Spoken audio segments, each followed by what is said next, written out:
মিরপুরের উইকেট যদি কারোর জন্য তৈরি হয়ে থাকে তবে সেটা নিঃসন্দেহে মুস্তাফিজুর রহমানের জন্য। কন্ডিশনের সঙ্গে মানিয়ে নিতে পারলে তিনি হয়ে ওঠেন এক জাদুকর বোলার। গতকাল পাকিস্তানের বিপক্ষে প্রথম টি-20 ম্যাচে সেটাই করে দেখালেন। 4 ওভারে মাত্র 6 রান দিয়ে 2 উইকেট। এমন বোলিং তো শুধু কিপ্টে নয়, ঐতিহাসিকও। আন্তর্জাতিক টি-20তে বাংলাদেশের সেরা ইকোনমি রেট এটি। ম্যাচটা যেন মুস্তাফিজের মঞ্চ হয়ে উঠেছিল, আর সেই মঞ্চে দাঁড়িয়ে বাংলাদেশও দেখিয়ে দিল তাদের শুরুটা দুর্দান্ত। 7 উইকেটে জয়, পাকিস্তান অল আউট 110 রানে। জয় নিশ্চিত হয় 27 বল হাতে রেখেই। বোলিং, ব্যাটিং, ফিল্ডিং সব বিভাগে ছিল শৃঙ্খলা। কেবল তাসকিনের ফেলে দেওয়া একটি ক্যাচ ছাড়া তেমন কোনো ভুল চোখে পড়েনি। লিটন ও তানজিদের দ্রুত আউট হওয়া মিরপুরের মন্থর উইকেটের কারণে খুব একটা অপ্রত্যাশিত কিছু ছিল না। এই ম্যাচে জয়টা শুধু পরিসংখ্যান নয়, আত্মবিশ্বাসীও বড় জিনিস।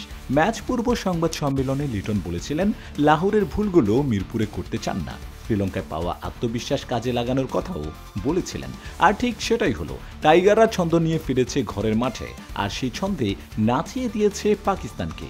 3 পেসার মিলে তুলে নিয়েছেন 6টি উইকেট। বাকি 4 উইকেটের মধ্যে 3টি রান আউট আর একটি শেখ মেহেদির শিকার। অথচ ম্যাচের আগেই ভয় ছিল পাকিস্তানের। কয়েকজন ক্রিকেটার বিপিএলে খেলেছে, মিরপুরের উইকেট তাদের চেনা। কিন্তু খেলার মাঠে পরিষ্কার, বিপিএল আর আন্তর্জাতিক ম্যাচ এক জিনিস নয়। লিটনও সংবাদ সম্মেলনে পাকিস্তানকে ফেভারিট বলতে দ্বিধা করছিলেন। হয়তো লাহোরের হোয়াইট ওয়াশ তাকে মানসিকভাবে চেপে ধরেছিল।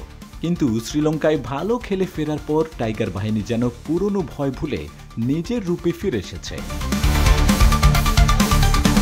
মিরপুরের পিচ গতকাল ছিল যথেষ্ট ট্রিকি। লিটন যেটা নিয়ে আগেও সমালোচনা করেছেন, গতকাল খেলতে হলো তেমন উইকেটেই। কয়েকদিনের বৃষ্টিতে পিচের নিচে জমে থাকা পানির প্রভাব স্পষ্ট ছিল উইকেটে। সেই ময়েশ্চার কাজে লাগাতে লিটন টস জিতে আগে বোলিং নেন, আর বোলাররা তাকে হতাশ করেননি। প্রথম ওভারেই ফকর জামানের ক্যাচ ফেলেন তাসকিন, তবে তার পরের ওভারেই তুলে নেন সাইমের উইকেট। এরপর মেহেদি ও রিশাদ নিয়মিত বিরতিতে উইকেট তুলে নিতে থাকেন। পাওয়ার প্লেতে পাকিস্তান পড়ে যায় 4 উইকেটে 41 রানে। ব্যাটাররা পুরোপুরি চাপে পড়ে যায় টাইগারদের পেস আক্রমণে। শেষ 10 ওভারে 5 উইকেট হারিয়ে মাত্র 44 রান করতে পারে সফরকারীরা। তাসকিন 3.3 ওভারে 22 রান দিয়ে 3 উইকেট। মুস্তাফিজ 4 ওভারে 6 রান 2 উইকেট। আর রিশাদও কিপ্টে বোলিং করেন। শেষে 111 রানের লক্ষ্যে ব্যাট করতে নামে বাংলাদেশ।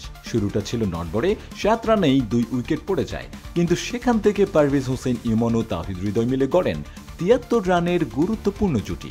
হৃদয় আউট হন 36 রানে, তবে পারভেজ খেলাটি শেষ করেন দুর্দান্তভাবে 39 বলে 56 রান, যেখানে ছিল 3টি 4 ও 5টি 6। জাকের আলী অপরাজিত ছিলেন 15 রানে। ম্যাচ সেরা হন পারভেজ, তবে জয়ের পেছনে বড় অবদান রাখেন মুস্তাফিজ। এই জয় শুধু সিরিজের শুভ সূচনা নয়, পাকিস্তানকে এক ধরনের বার্তাও। এই মিরপুরে টাইগাররা ছন্দে থাকলে কাউকে ছাড়ে না। আজমাইন আজিম শায়রান, দৈনিক আওয়ার, বাংলাদেশ।